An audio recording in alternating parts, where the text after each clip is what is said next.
I never told my son about my $40,000 monthly salary, even though he watched me live simply my entire life. To him, I was just ordinary, one day. Marcus invited me to dinner with his wife's parents. They were visiting from abroad, and this dinner mattered to them. I could hear it in his voice before he even said the words. That night, I decided to test something. I decided to see how people treat someone they believe has nothing, because the moment I stepped into that restaurant, everything changed. And what happened there would devastate my daughter-in-law and her family in ways they never expected. Let me explain how I got there. Let me tell you who I really am. My son Marcus is 35 years old, and he never knew the truth about his mother. To him, I was the woman who left early every morning, came home tired, cooked whatever was left in the fridge, just another office worker, maybe a secretary, someone simple, forgettable. And I never corrected him. I never told him that I earned $40,000 every month, that I'd spent nearly 20 years as a senior executive in a multinational corporation, that I signed million-dollar contracts, that my decisions affected thousands of employees across continents. Why would I tell him? I grew up in a time when dignity was carried quietly, when wealth wasn't announced, when power didn't need applause. I never needed to hang money on the wall like a trophy, so I guarded my truth. I lived in the same modest apartment for years. I carried the same leather handbag until it cracked at the seams. I bought clothes from discount stores. I cooked at home. I saved. I invested. I built real wealth in silence, because true power doesn't shout. True power watches. And I was watching closely when Marcus called me that Tuesday afternoon. His voice wasn't confident. It wavered, the way it used to when he was a child and had broken something he couldn't fix. Mum, I need to ask you a favor. Simone's parents were coming from overseas. First visit, first impressions. They wanted to meet me. Dinner on Saturday. A restaurant. Please come, he said. But something in his tone unsettled me. This wasn't a son inviting his mother. This was someone asking me not to embarrass him. Do they know anything about me? I asked calmly. Silence. Then he stammered. I told them you work in an office, that you live alone, that you're simple, that you don't have much. Simple. That one word wrapped my entire life into something small, something apologetic, as if I were something to be explained away. I took a long breath. Okay, Marcus, I'll be there. After I hung up, I looked around my living room. Old furniture, no art on the walls, a small TV, nothing flashy, nothing impressive. And in that moment, I made a decision. If my son believed I was poor, if his wife's parents were arriving ready to judge, then I would give them exactly what they expected. I would be broke, naive, desperate, a mother barely surviving. I wanted to feel how they treated someone they believed was beneath them. I wanted to see their real faces, because I suspected something about Simone and her family, and my instincts have never failed me. Saturday arrived. I dressed in the worst outfit I owned. A shapeless grey dress, wrinkled and tired, the kind you find buried on a thrift store rack. Old, worn-out shoes, no jewelry, not even a watch. I grabbed a faded canvas tote bag, pulled my hair into a messy ponytail. I looked in the mirror. I looked like a woman life had forgotten. Perfect. The taxi took me to one of the most exclusive restaurants in the city, the kind where prices don't exist on the menu, where each table setting costs more than most people's rent. As we drove, anticipation tangled with sadness. Part of me still hoped I was wrong, that they'd be kind, that they'd look past the clothes, but another part of me, the part shaped by decades among corporate predators, already knew what was waiting. The taxi stopped, warm lights spilled onto the street, a doorman in white gloves, polished laughter drifting through glass doors. I stepped inside. Marcus stood near a long table by the window, dressed in a dark suit, polished shoes, nerves written all over his face. Beside him was Simone, immaculate as always, cream dress, gold accents. Flawless hair. She wasn't looking at me, she was looking at the door, anxious, ashamed, and then I saw them. Simone's parents sat at the table like royalty waiting to be served. Veronica wore an emerald green dress, sequins catching the light, jewelry dripping from her neck and wrists. Her beauty was sharp, calculated, intimidating. Franklin sat beside her in a perfect grey suit, a massive watch on his wrist, his posture rigid with importance. They looked expensive. I walked toward them slowly, carefully. Like I didn't quite belong. Marcus noticed me first. His eyes widened. He swallowed. "Mom, you said you'd come." "Of course, son," I said softly. "Here I am." Simone kissed my cheek quickly, cold, mechanical. "Mother-in-law," she said. "Nice to see you."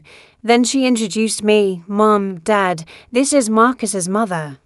Veronica looked me over without hiding it. The dress, the shoes, the bag. Judgment flickered in her eyes. She offered her hand, brief, cold, a pleasure. Franklin mirrored her gesture, polite, empty. I was seated at the end of the table, furthest away. No one pulled out my chair. No one asked if I was comfortable. The menus arrived heavy, elegant, written in French. I stared at mine, pretending confusion. "Do you need help?" Veronica asked, smiling thinly. "Yes," I said quietly. "I don't understand these words," she sighed. "I'll order for her," she said. "Something simple, something that doesn't cost too much. No need to overdo it." The words hung in the air. Franklin nodded. Marcus looked away. Simone twisted her napkin. No one defended me, and I watched. Veronica spoke about their trip, the exhausting flight, the luxury hotel, $1,000 a night, the rental car, the shopping. "Nothing major," she said lightly. "Just a few thousand." She kept glancing at me, waiting for awe. I nodded politely. "How nice," I said. She smiled wider. "You know," she continued, "we've always been very careful with money. We invested wisely. Properties in 3 countries, businesses, portfolios." Then she leaned slightly forward. "And you, what exactly do you do?" Sweet voice, poison underneath. "I work in an office," I said, lowering my eyes. "Paperwork. Filing, simple things." Veronica exchanged a look with Franklin. "Administrative work," she said. "That's honest. All jobs are dignified." "Right, of course," I replied. The food arrived. Tiny portions arranged like artwork. Veronica sliced her steak delicately. "This costs $80, she said, "but it's worth it." And that was only the beginning. "Quality is worth paying for," Veronica said, lifting her fork with authority. "One can't just eat anything, right?" I nodded gently. "Of course, you're right." Marcus tried to rescue the moment, shifting the conversation toward work, mentioning a few projects, but Veronica cut him off without hesitation. "Does your mother live alone?" she asked him. Marcus nodded. "Yes, she has a small apartment." Veronica turned to me, her expression carefully wrapped in something that resembled pity.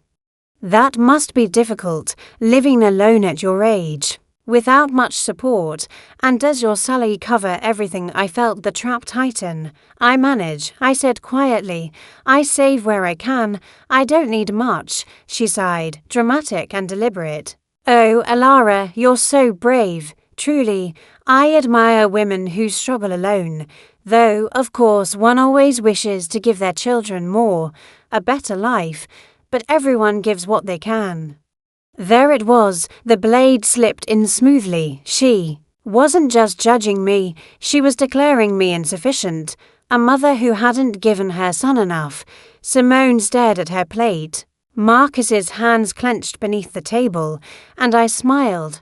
"Yes," I said, "everyone gives what they can." Encouraged, Veronica went on, "We always made sure Simone had the best schools, travel, languages. Now she has an excellent job and earns very well, and when she married Marcus, we helped them, of course, the down payment on the house, the honeymoon. She looked directly at me and you. Were you able to help Marcus when they got married?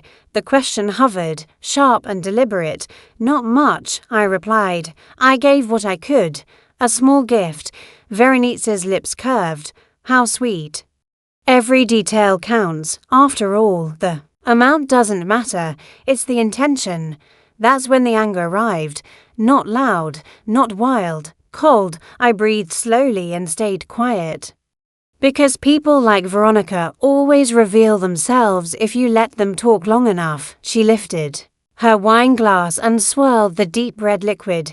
This wine is from an exclusive region in France, $200 a bottle. But when you understand quality, you don't cut corners. Do you drink wine, Alara? Only on special occasions, I said. Usually the cheapest. I don't know much about it. She smiled indulgently.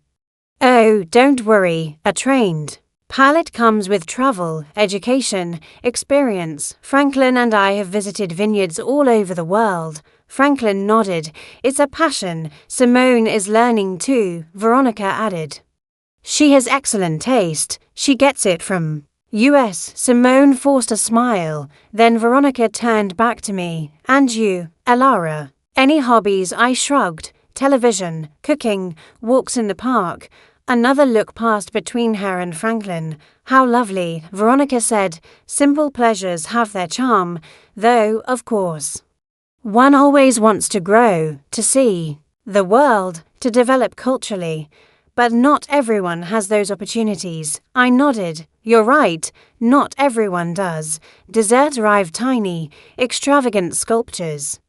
Veronika ordered the most expensive one, $30, she said happily. It even has edible gold. See the flakes?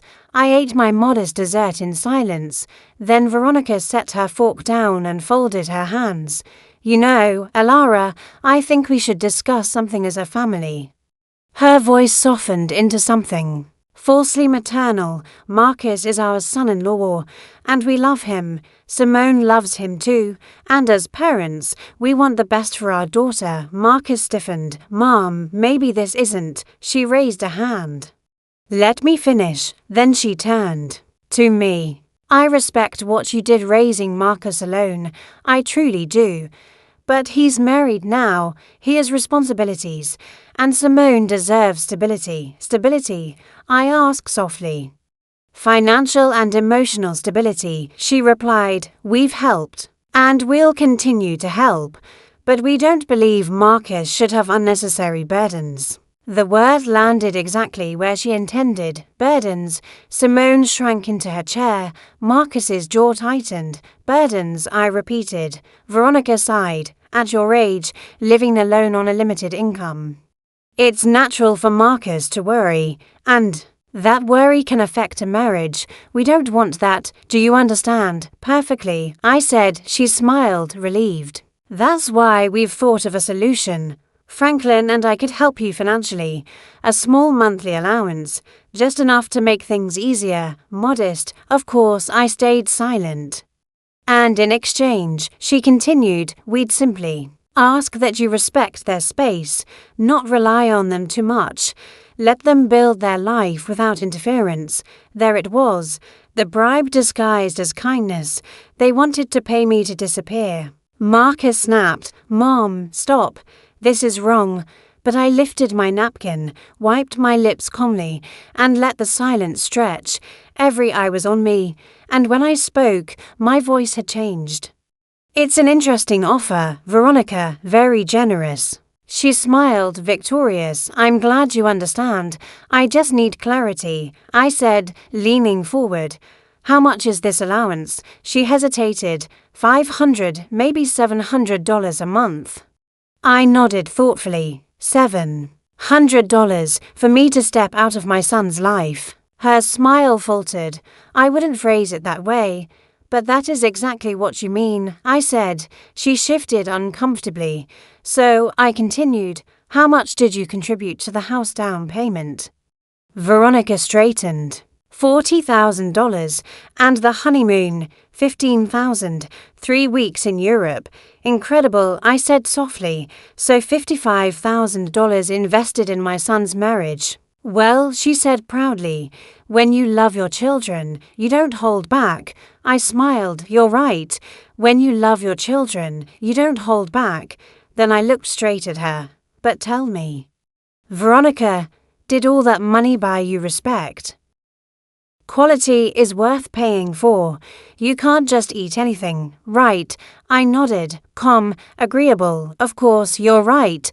Marcus tried to steer the conversation elsewhere, mumbling about work, projects, anything safer, but Veronica didn't let him. She never did. Son, she asked sweetly, does your mother live alone?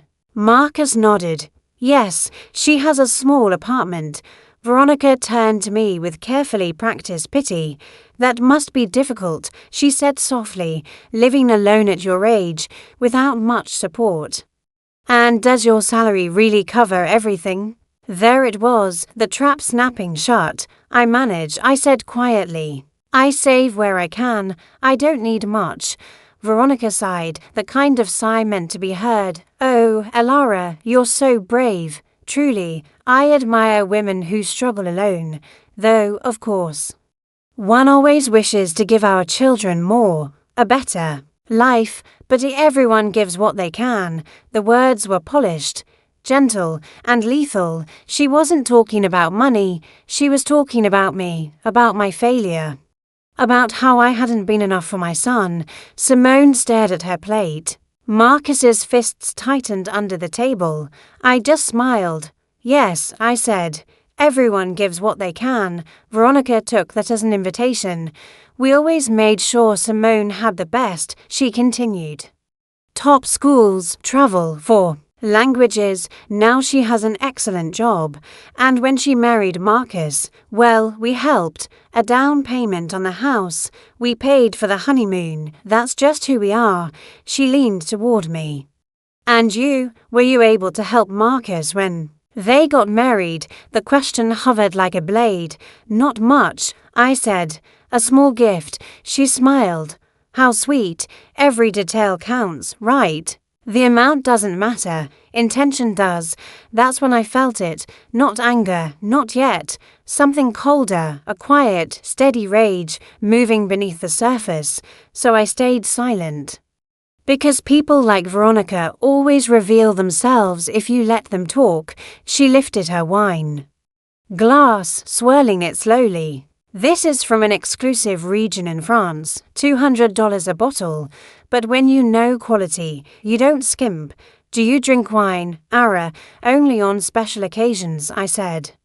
And usually the cheapest one. I don't really understand these things. Her smile sharpened. Oh, don't worry. Not everyone has a trained palate. That comes with travel, education. Franklin nodded proudly. It's a hobby. Simone forced a small smile. And you, Ara? Veronica asked. Any hobbies? I shrugged. Cooking, television, walks in the park, simple things. Another glance between them, silent judgment. Passing back and forth. How lovely, Veronica said. Simple things have charm, though of course one always aspires to more, to grow culturally. But not everyone has those opportunities. I nodded. You're right, not everyone does. Dessert arrived, tiny, expensive, decorative. Veronica ordered the most costly one. Gold flakes glinting under the lights, $30, she said proudly, worth every bite. Then her tone changed. You know, Ara, I think it's time we talked as a family. Marcus stiffened. Mom, she raised her hand. Let me finish. She turned to me, maternal now, almost kind. We love Marcus and Simone, and as parents, we want what's best for our daughter. Stability, stability. I echoed, financial. Emotional, we've helped a lot, and we will continue to help, but Marcus shouldn't have unnecessary burdens. The word landed exactly where she wanted it to. Me, I don't mean to sound harsh, she continued, but at your age, living alone, limited income, it's natural Marcus worries. And that worry can affect a marriage, I understand. I said calmly. She smiled. I'm glad. That's why Franklin and I thought of something. She paused, enjoyed it. We could help you. A small monthly allowance, modest, of course, just enough so Marcus doesn't worry. I waited, and in return, she added, we'd ask you to give them space, not interfere, let them build their life. There it was, charity wrapped around a leash. Marcus snapped. Mom, stop. Marcus, calm down, she said. Your mother understands. Right. I wiped my lips slowly, took a sip of water. Let the silence grow, then I spoke. That's an interesting offer, Veronica, very generous. Her smile widened. But I have a question, I continued. How much is modest? She hesitated. 500, maybe 700. I nodded. $700 a month to disappear from my son's life. That's exactly what it is.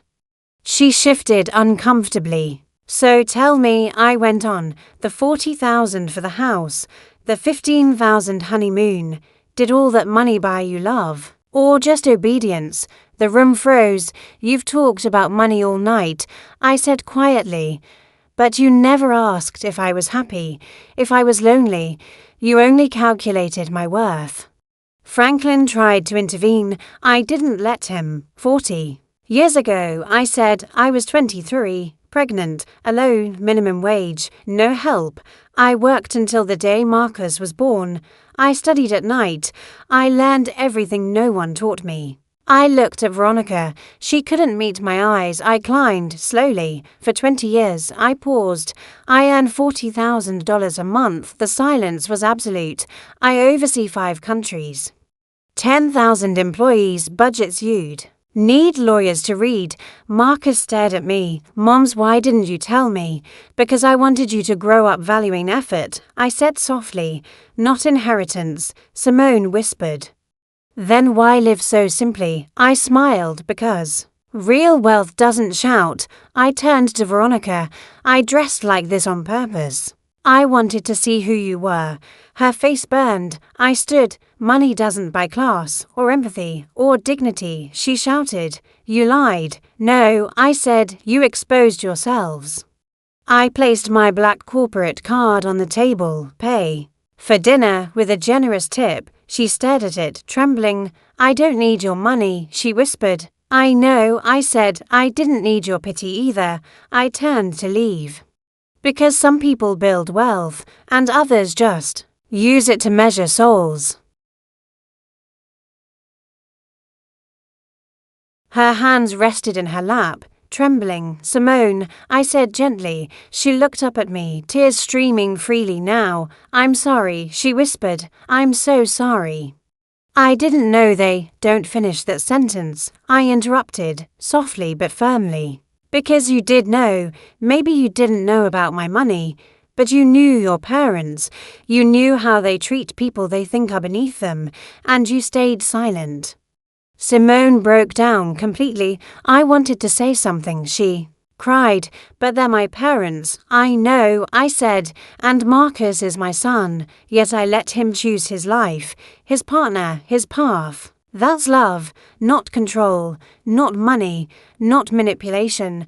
Marcus stepped closer, his eyes red. Mom, forgive me, please, for never asking, for assuming, for thinking you were fragile.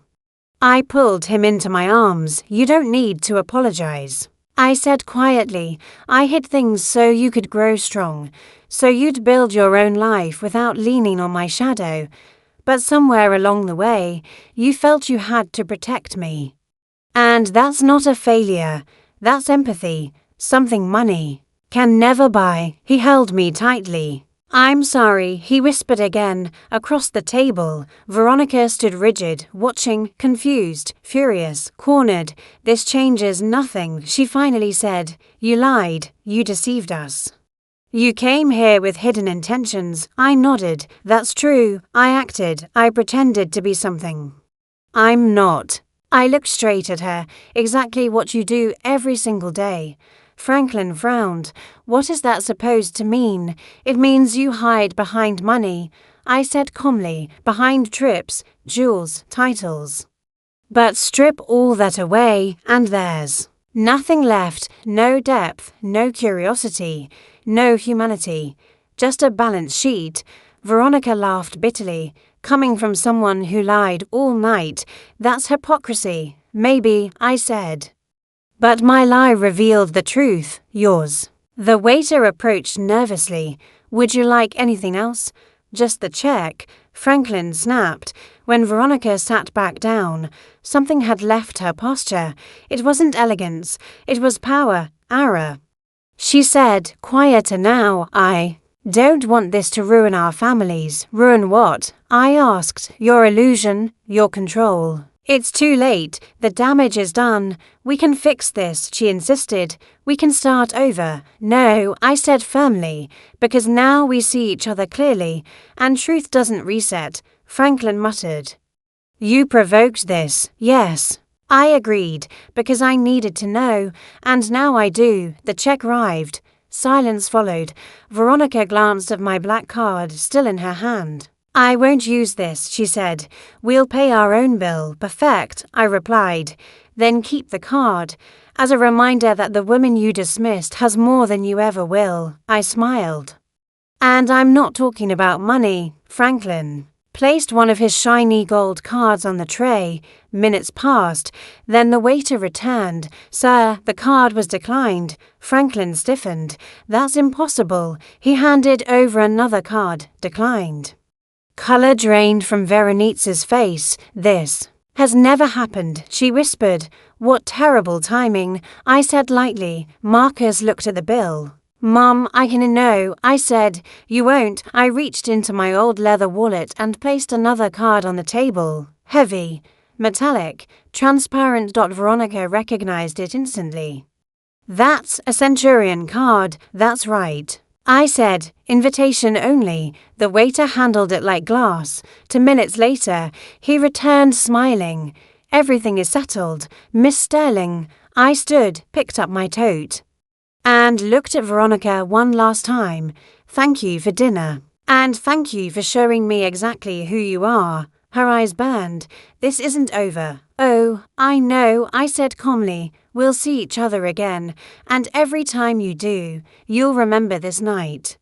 And you'll know that I know, Franklin returned, pale. There's a temporary block on our accounts, he muttered. Veronica didn't look at him. Yes, she said quietly, she already paid.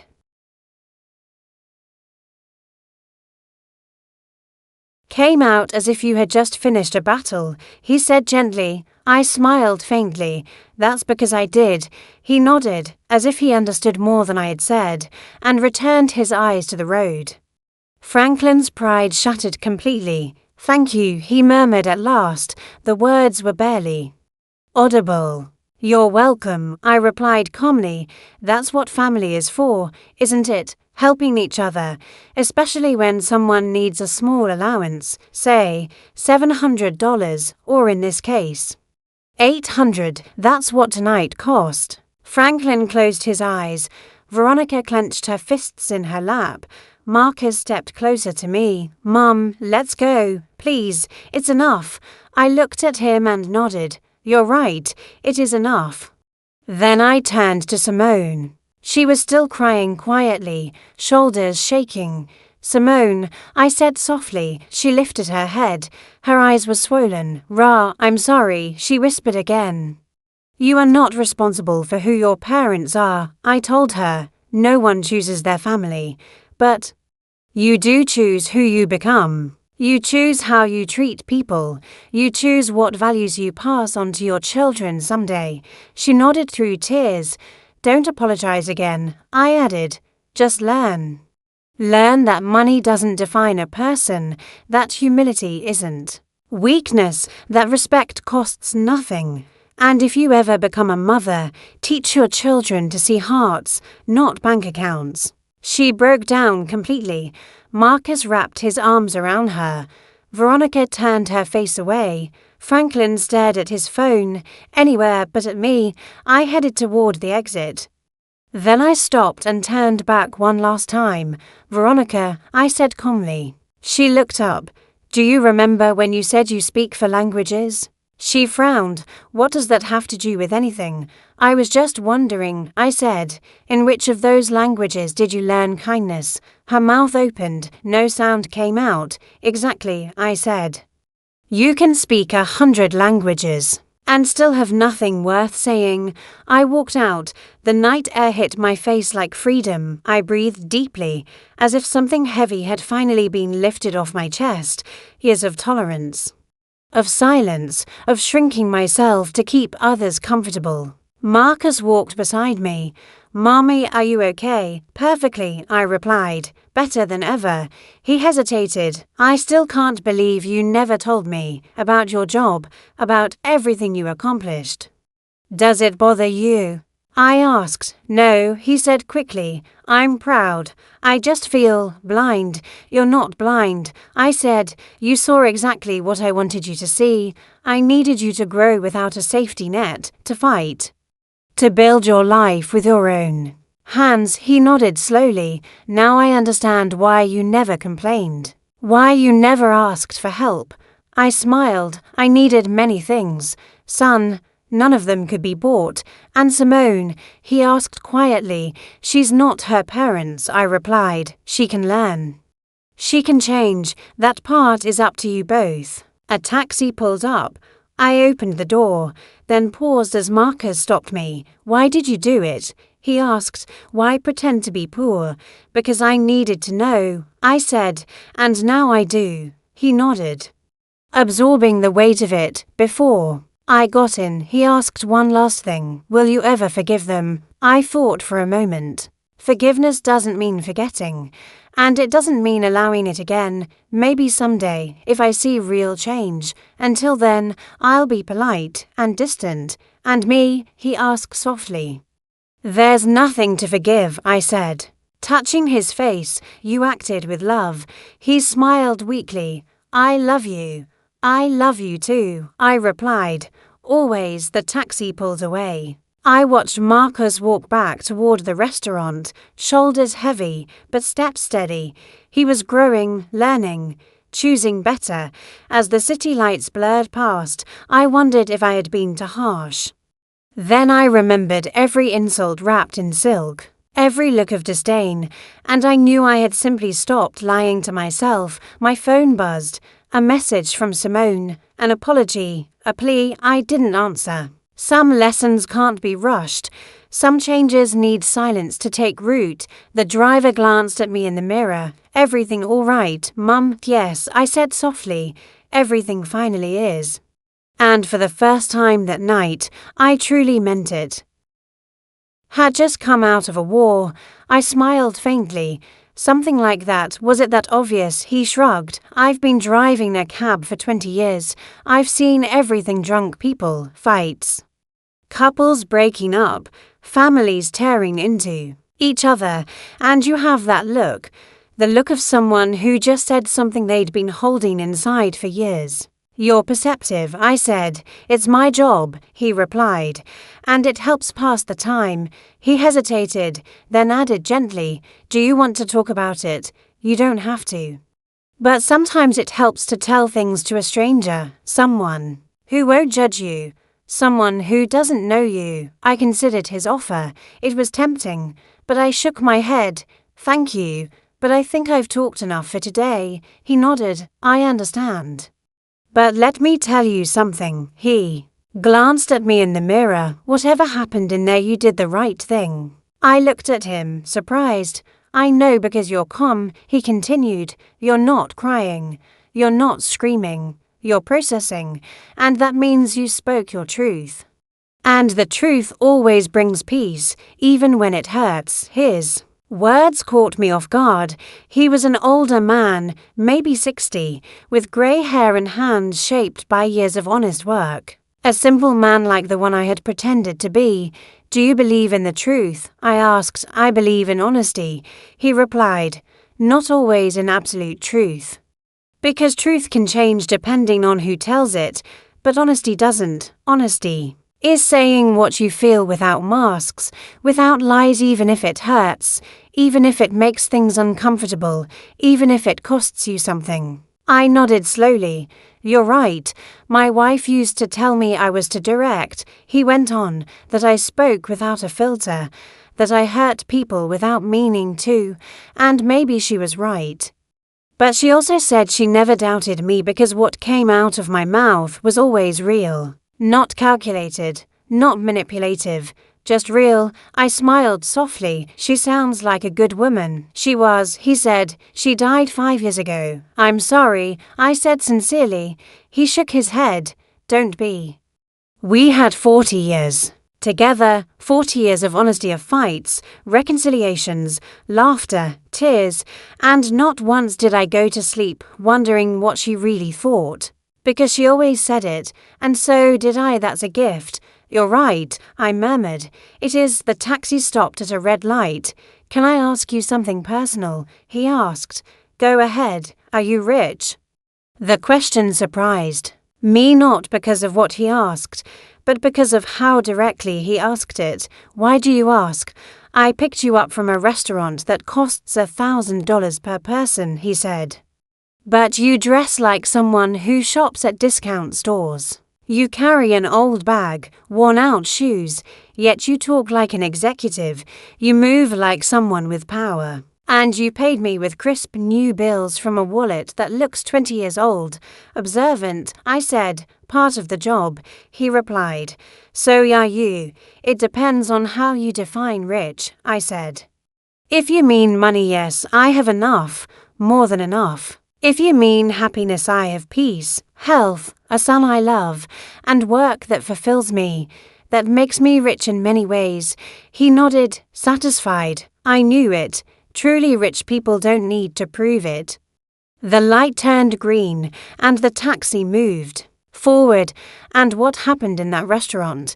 He asked carefully. If it's not too indiscreet. I pretended to be poor, I said. To see how they would treat me. He burst out laughing. Seriously, that's brilliant. And how did they treat you? Like trash, I said calmly. They humiliated me, talked down to me. Treated me as if I were invisible, less than human. His laughter died instantly. I'm sorry. That must have hurt. It did, I admitted. But it also confirmed something. That I was right about them, that they weren't worth my time. That they didn't deserve my respect. And now they know who I am and they'll have to live with that shame. He whistled softly. That must have been epic. It was, I said, smiling. It really was. We arrived at my building old. Middle class, nothing luxurious. Comfortable, safe. Home. He looked up at it.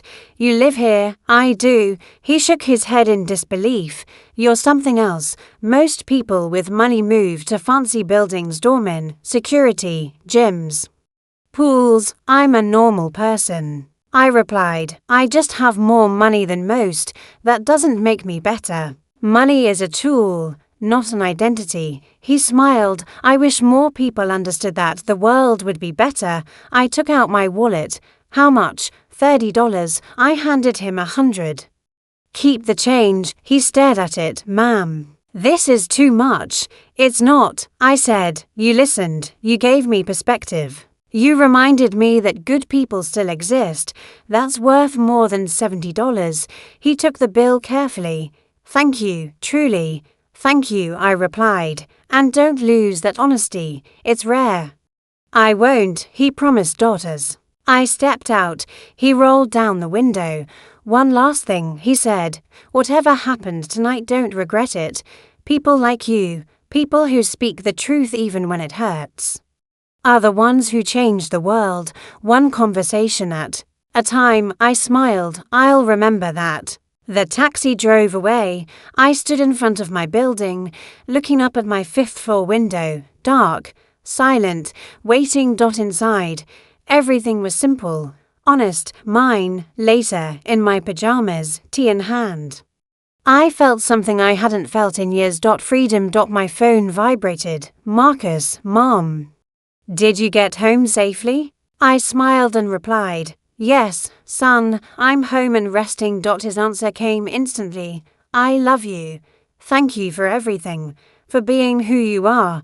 A tear rolled down my cheek, not from sadness, from relief. Sunday morning came early, as always, strong. Black coffee, the city waking up. Then my phone rang. Marcus. Double quotes, good morning. Son, his voice was tired, heavy. Mum, I need to talk to you. My chest tightened. Did something happen? Yes. He said quietly, a lot.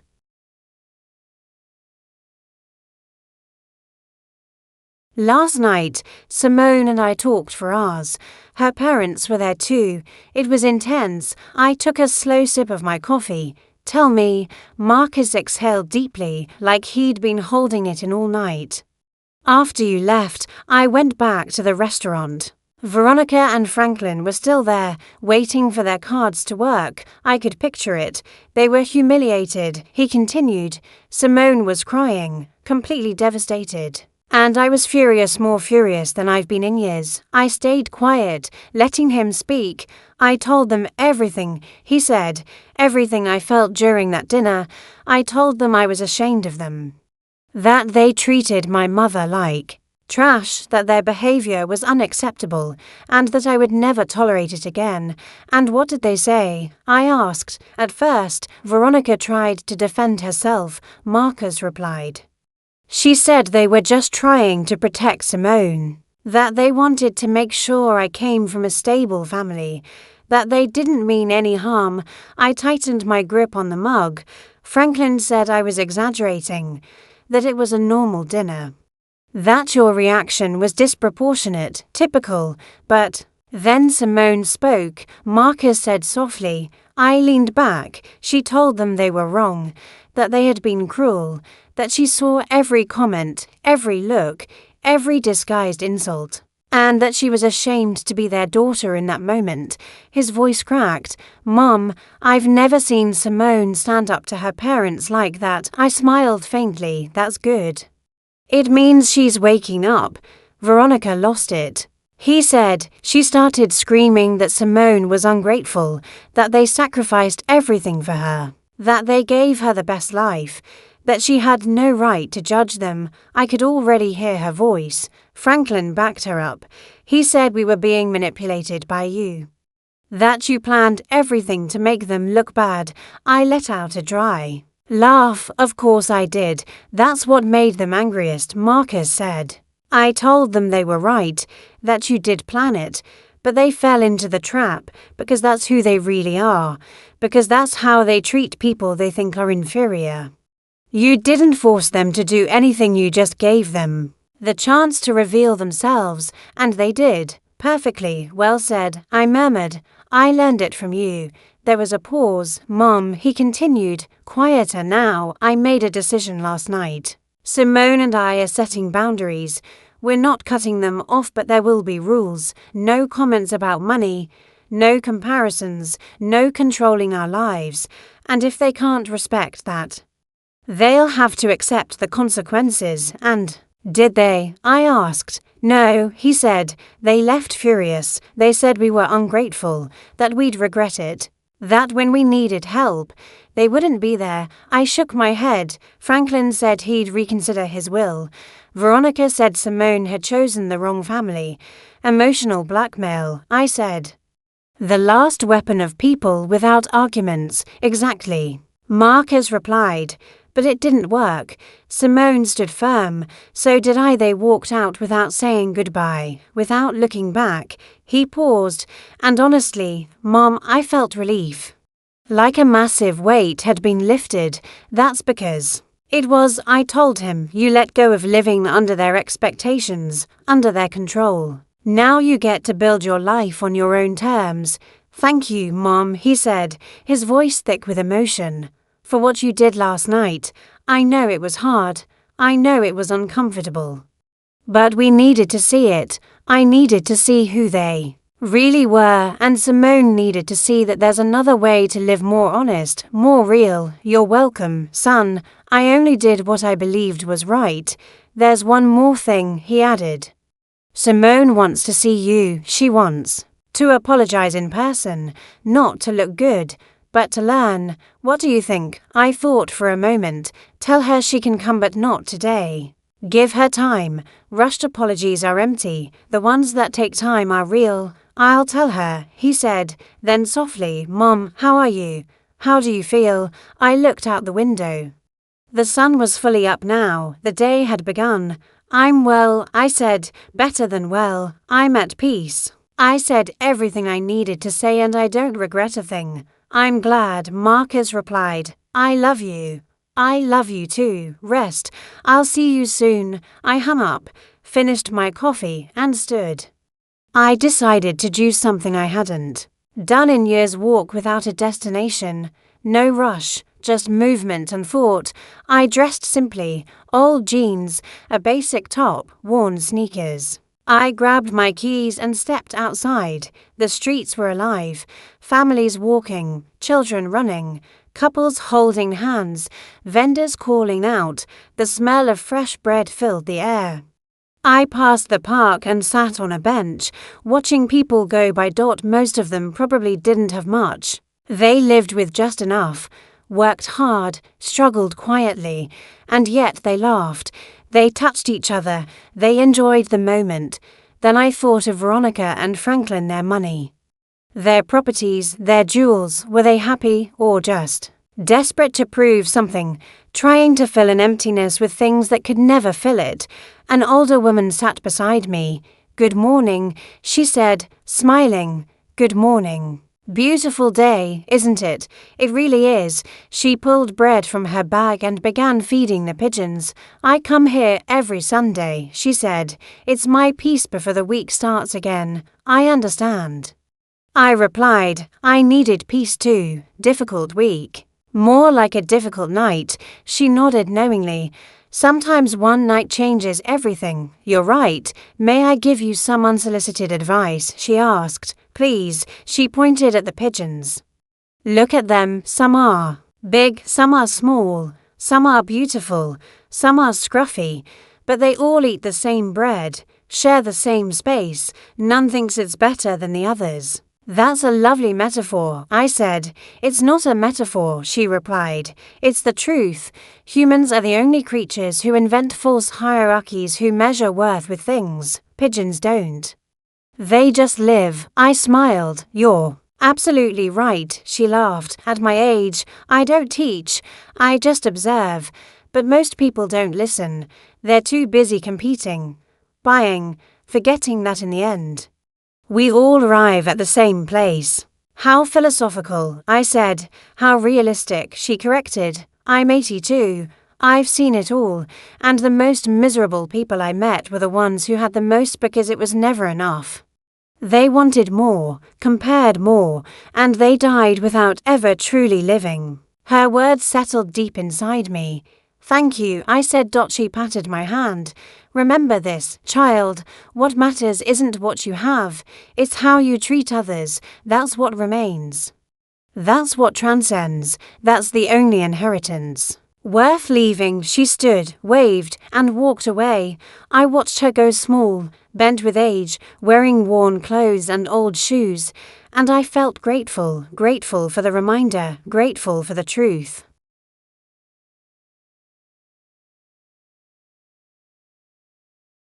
I stayed on the bench a little longer, letting everything settle, the emotions, the clarity, the quiet certainty, and in that stillness I reached a conclusion that surprised me with its calm.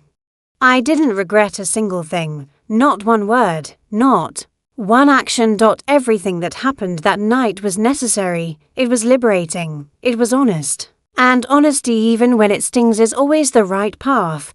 3 days passed before Simone knocked on my door. 3 days of silence, of thinking, of reflection. When the doorbell rang that Wednesday afternoon, I already knew who it was. I opened the door. She stood there without makeup, her hair pulled back into a simple ponytail, jeans, a plain top. No jewelry, no heels, no armor. She looked vulnerable, real, almost like a different person from the woman I had met at the restaurant. Mother-in-law, she said softly, "May I come in?" I stepped aside. Of course, she entered slowly, her eyes scanning my apartment, really seeing it this time. The worn furniture, the simple walls, the absence of anything meant to impress. She sat where I gestured. I sat across from her, not rushing her, not filling the silence. I don't know where to start, she finally said. Start where you're ready, I replied. She took a deep breath. I came to apologize. She said, but not just with words. I came to explain why my parents are the way they are, and why I stayed silent for so long. I listened. My parents grew up extremely poor, she continued, her voice trembling. A small town overseas, no electricity, no running water, working in the fields as children. They watched their parents die young because there was no money for medicine. They went hungry. They suffered. I nodded. They promised themselves they would never be poor again. Never. They would do whatever it took to escape that life. I understand, I said gently. Trauma leaves deep marks. They worked relentlessly, Simone went on. Saved every penny, immigrated. Franklin built everything from nothing. And when the money finally came, it became everything. To them, money means survival, safety. Never going back to that darkness, she paused, but that doesn't excuse how they treated you, she said. And I know that now. She looked down at her hands. I saw everything that night, every comment, every look, every insult, and I stayed quiet because that's what I've done my whole life. They taught me that disagreeing was betrayal, that obedience was love, and now I know that love isn't control, she said firmly. That family isn't blind obedience, that I can love them without agreeing with them. Her eyes filled with tears. When you spoke that night, when you revealed who you were, it was like someone removed a blindfold. I always felt something was wrong, but I told myself I was too sensitive, that I didn't understand the world. She looked up at me. But you showed me another way. A way where money doesn't define worth, where humility is strength, where authenticity is real wealth. I took a slow sip of water. Simone, I said, I didn't go there to change you. I went to protect myself. I know, she replied. And I'm grateful. Your honesty saved me from becoming my mother, from continuing that cycle, from teaching my future children that people are measured by what they own. And your parents, I asked. She sighed, angry, hurt, humiliated. Veronica hasn't spoken to me. Franklin said I disappointed him, that I chose strangers over blood. She paused, then surprised herself with a small smile. And yet, I don't feel guilty. I feel free. That's how you know you chose right. I said, Marcus and I set boundaries. She continued, clear ones, respect us, or accept distance. And how did they take it? Badly, she said. Threats, disinheritance, emotional blackmail, as if money were the only language they knew. She shook her head. That's when I realized they truly believe their value lives in their wallet. It's sad, I said. It is, she agreed. They have everything and enjoy nothing. She was quiet for a moment. Then she looked straight at me. I want to ask you something. Go on, I want to learn from you, she said. How to live with dignity, how to be strong without being cruel, how to have power without needing to prove it. I smiled softly. I can't teach you that, I said. Life does, through mistakes, through courage, through choosing your values again and again. She nodded, listening. The path won't be easy, I continued. People will judge you, misunderstand you. But if you stay true to yourself, you'll find peace, and peace is priceless. I want that, she said, for myself. Then start slowly, I told her. Question your choices. Ask yourself who you're living for, whether something brings peace or just appearances.